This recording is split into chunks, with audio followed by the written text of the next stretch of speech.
Welcome to Inside Jokes After the Show with our cast from today's show, the Canada 150 Special with Efthimios, Nasiopoulos, Don Ferguson, Chris Wilson from Royal Canadian Air Force, Jonathan Torrens, and Jonathan Torrens, who was on the phone with us today. And he, of course, is J-Rock from Trailer Park Boys and the vice principal on Mr. D. And I always giggle because he's just a funny dude. He's got a special. What's the special on?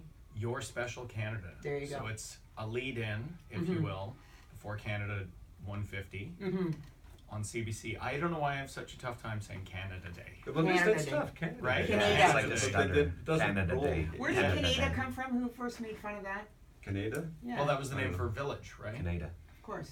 And that's why in Ottawa, Kanata. Kanata is a suburb of Ottawa. Kanata. Okay, so, and Efthimios, you have your big tour, Disengaged, because you dump a chick, and so you make fun of it. And That's the whole show. No, I love it, because I say dump a chick, though. You don't He's say not dump a Amberjack's chick. Clay. He doesn't come on and go, Hashtag dump a chick. Yeah. Honestly, you don't sound like the kind of guy who would dump a chick. You just don't seem to be that kind of person at all. Well, how did that, okay, you talked about it on the show, so you have to listen to the show on 640toronto.com or iTunes.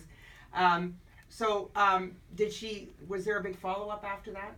Like, did she come around? I had a house with my first ex-fiance, so it was like a pseudo-divorce. Yeah. It was like a year. Got the ring back like a year later. Oh, you got the ring back, though. Yeah. This is what I like, because when I had all that going on, Efthimios was one of the first people to sort of message me. But you were mostly just like, pull your head out of your ass and get back to doing stand-up. Go get on with your Dean, life. if you don't know, Dean was in shambles. Oh, he was the best, because he was putting these postings on social media, and everyone was a train wreck. Everyone, you kind of don't want to look, because you know it was a disaster. No one knew it at the time, but I was writing the album, but I was just using Facebook instead of a notebook. That's all. No, I know, and that's It a hadn't great been thing. honed yet. Actually, I want to, from a comedy standpoint, I mean, like we're all making fun of this, but it all comes, and as Don knows, has been doing this forever too, is that it comes from real life experience, tragedy, and the more bad stuff, the better for comedy. I was thinking when you were talking before about the difficulty of breaking up, and I was thinking a lot of comedy comes a lot of the best stuff comes from pain. You're trying to deal with something that really, really hurts you deeply, and comedy is great therapy. I mean, it's not cathartic. just therapy, but it's cathartic. Yeah. You can get it out, and you let other people in on your experience, and a lot of them are sitting there saying, "God, I had the same experience," Yes. And I went to work back at the bank, and this guy's on tour. Seeing the country, and he's meeting chicks. And then they feel even worse. So that's the way it works. Where is your inspiration for writing? Where does it come from? No, just life. I mean, that's where life. It's like where does inspiration come from doing a show called Disengaged? It comes from being disengaged. When you're doing a sketch show every week, like this is like hard-hitting writing every week. When we're stand-up, it could take us. Some comics talk about. I interviewed Kevin Hart, and they talk about it could take a year to come up with a bit that's 45 seconds. Yes.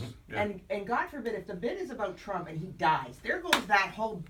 Tim Steve said that once. He's so funny, right? He said, like, you do a bit if someone you're doing, if something happens to them, you can't make a joke about that anymore. That's right. Yeah. So sketch, like, how do you? Well, with sketch, with the we don't do the weekly series anymore. Thank heavens. When it did happen, we had a really, really good writing team who worked they wrote 7 days a week. They were really, really devoted, and that for that show, because it was almost entirely based on current events and what's happening in the world, you turn on the TV news, you listen to the radio, you look at a newspaper, and the show is all there. It's the challenge is making all that stuff funny on a very, very short time frame, because the show would be on the air Friday, which is when the writers started writing, and they had to have the script in the office Monday for first rehearsal, and we had to give it to the design department to start designing the sets, because we used to tape it live audience on Thursday night. I think just growing up watching the Air Force, it's cool because like a lot of Canadian politicians don't have these huge handles, so the way that you're able to make these politicians funny that aren't these great, huge braggadocio kind of characters. Right. Yeah. Like Trump is easy. Like the writing is so good that you can make Paul Martin funny or like. But that was a challenge, though. I got to say, you have to admit, making Paul Martin funny was a challenge. So for writing, sorry, Dean. Well, it's like Dom was saying, like it's such a different animal, right? Because it's topical and it's in that moment, and once that show is over, that's it. It just doesn't exist anymore until the next week, right? With what Efthimios is doing. Yes.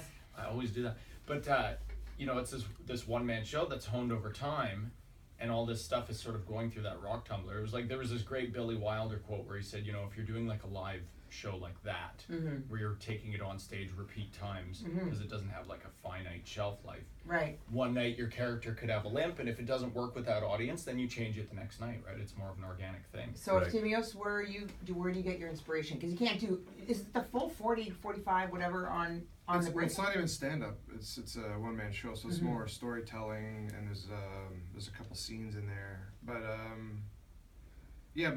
from life. But as I write as a stand-up now, it's more. I write a little bit more political now on stage. But for the one-man show, that's a very personal show. Like I'm not always this personal when I'm just doing stand-up. Right. And your stand-up. So where do you get inspiration for that? I have no inspiration. I am like boring. Current events, concepts. Like you said, sometimes some cannabis. That helps. No comic has ever used that.